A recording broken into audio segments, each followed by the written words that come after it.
Assalamu alaikum dear students, I am Kamar Sumaira from the Department of English, University of Southern Punjab, Multan. Today we are going to start one more topic of your stylistic analysis, which is very much important for the reason that if you do not know it, for sure you cannot proceed for your textual analysis. These are the grammatical features of a text and its importance.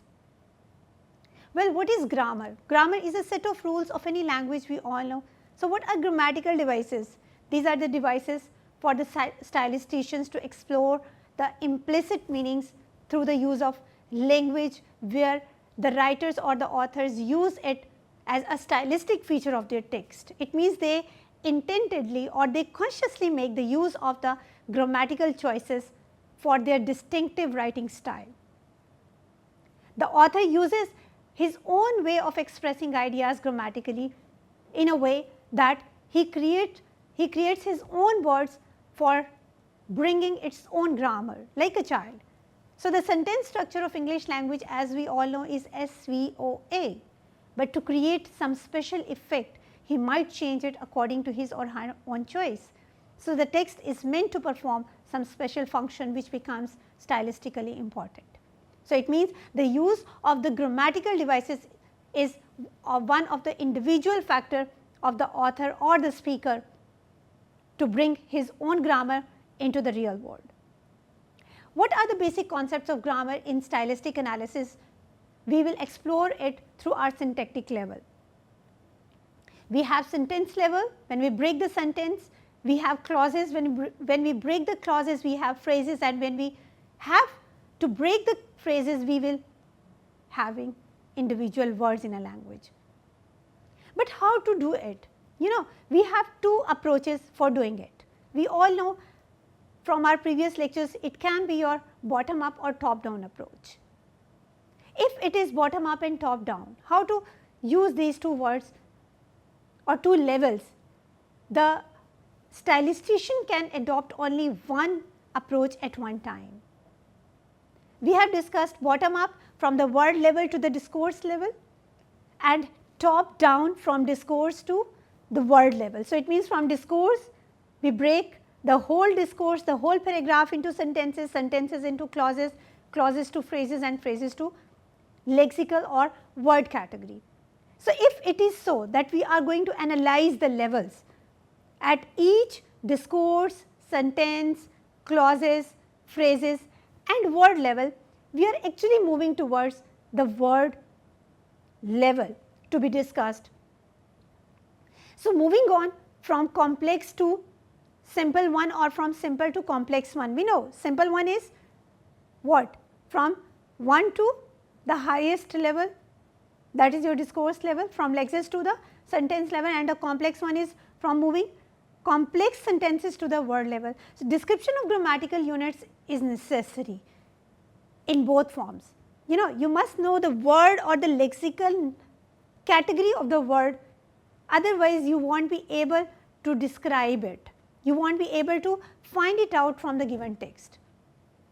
The word level or the lexis level, we have it never means functional or the content words like in morphology. We are actually discussing at syntactic level the words as nouns, pronouns, adjectives, verbs, adverbs to preposition, conjunctions, interjections and determiners or articles. So, let us start the basic ones which are very important for our today's discussion and for your stylistic analysis. The first is a noun. We all know noun is the name of someone or something that could be either a common or a proper, material or abstract one. So, the choice of some writer in its types, using the type of some noun creates some special factor stylistically. So, it means to write down the nouns as common or proper is the choice of the author, that why someone is doing it. Some stylistic features of noun could be to make uncountable nouns to countables, you know, to bring the nouns from or to use the nouns from countable to uncountable and vice versa, and abstract nouns to concrete ones, like I have number of times provided the example of Wordsworthian use of nature, the ideology of nature is so personified that it becomes a physical object in reality, and you feel it that the objects around you would become a part of nature, which is actually abstract. So, for example, when he says nature is singing, is it possible? For sure not. But yes, we feel it when we are there somewhere in the pasture, in the mountains, or in some hilly areas. So, how to explore the features of the noun? A noun can be countable or uncountable, a noun can be singular or plural.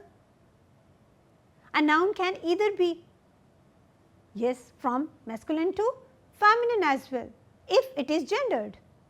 Stylistic significance can be achieved by making uncountable nouns countable. That is, uncountable noun, for example, knowledge, Sunday, misery, disease, fish, these are all the uncountable nouns which cannot be pluralized. But if the writer or the author is using the word knowledges, Sundays, miseries, diseases, fishes, these all individual words would be having their individual meaning. Now, it never means that the writer or the author is erroneous in his linguistic skills. Same is the case with the use of proper noun. It also means it creates some special factor. It creates some speciality in the given text. For example, if the author says Ali comes and Ali goes to his home in time, Ali is a doctor. So, in the above example, the implied meaning could be the close relationship of an author and the third person. It also means that the writer does not even like to replace Ali's name with even the use of pronoun he or likewise. So, if it is so, definitely the use of proper noun would be meant something different in the given text. Another example is using the numerals or numbers in a text that is used stylistically and which is important, as it could be a sign of code mixing or code switching. You know, for example, I am not writing down the number into words like 4 into FOUR, rather than spelling out, I am writing down the figure 4 in my text. That becomes your registered. So, if it is so, it definitely means something else. Use of gender of a noun. You know, your English language is a neutral gendered language, but it becomes gendered when we use the pronouns for the nouns. So, what is the use of neutral gender description? Yes, it is done until the nouns are having the marked reality, means when we are using it, they, it has no gender, but when we are saying he, she, it becomes gendered. So, from moving on from using nouns to pronouns, we are having one more device of our word category, that is pronoun. And we all know pronoun is a word that is used in place of a noun, which is used significantly for avoiding repetition, because it shows not only the exact noun in its gender, but also shows the proximity, closeness, and might be the relation of a person with the other one, as I said. We, for example, is a word that creates ambiguity in reader's mind. Who's that we? As it again does not tell about writer's identity, but it gives the quality of closeness between the author and the third person about whom he or she is talking. So, the use of pronoun is context bound. Sometimes the pronouns as he or she gives us an idea about the writer, whether it is a male or a female. So, it becomes a marked gender or it becomes marked reality. The third very important one is a verb. Very important one for the reason because without it we cannot complete our sentence. It describes the action of some living or non-living objects. So, mainly it contains two things. One, the tense that has three conditions: present, past and future, and the stylistic importance of its lexical quality. The stylistic feature in it is like if all the text is in present tense and there comes a line in past tense, then that one particular line would show as the qualifier of the given text, number 1. Number 2, it marks the individuality of that one sentence from past to present or vice versa. It also makes it prominent from the rest of the text for the reason that definitely that one line has some other meaning than that of the rest of the text. We also measure the verb on the behalf of transitivity of a verb or intransitivity of a verb. That brings your active to passive voice sentences as well. So, verbs that do not need an object are intransitive. For example, which one? Yes, Ali sleeps. Verbs that need an object are transitive verbs. For example, Ali eats an apple. So, it has two cases, monotransitive verbs and ditransitive verbs.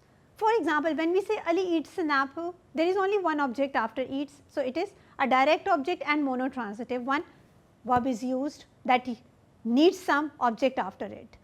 Ditransitive verb, that verb cannot be completed in its meaning until we are using two objects after it. For example, we gave money, but remains a question, to whom? So, it means to him. We gave money to him. So, two objects are there, money and him. Another one device which is very, very important and we all know about it very well is adjective. That is the use of word which gives the quality, quantity or modifies the noun. And we are here concerned with the three cases of it in a sentence, that how the adjective is present in our sentence or what is the place of the adjective in our sentence, because it is stylistically important for the reason that what kind of quality is being pronounced or said by the writer. The one is attributive adjective. For example, the red house, where the adjective just precedes its noun. The other one is predicative, that succeeds a noun, but in a predicate of a sentence. For example, the house is red.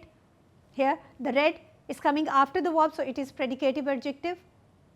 Post adjective, it is the adjective that follows the direct object and also lies in the region or in the place of a predicate. For example, he painted the house red. Now, red adjective is just preceded by the noun rather than it is preceding the noun. Another qualifier is adverb, which is something ambiguous and quite confusing for the students, for the reason that they cannot identify the difference between adjective and adverb. I give you the way out that how you may measure the two devices. Adjective would define and modify the noun, and adverb is the verb that would add some meaning in your verb.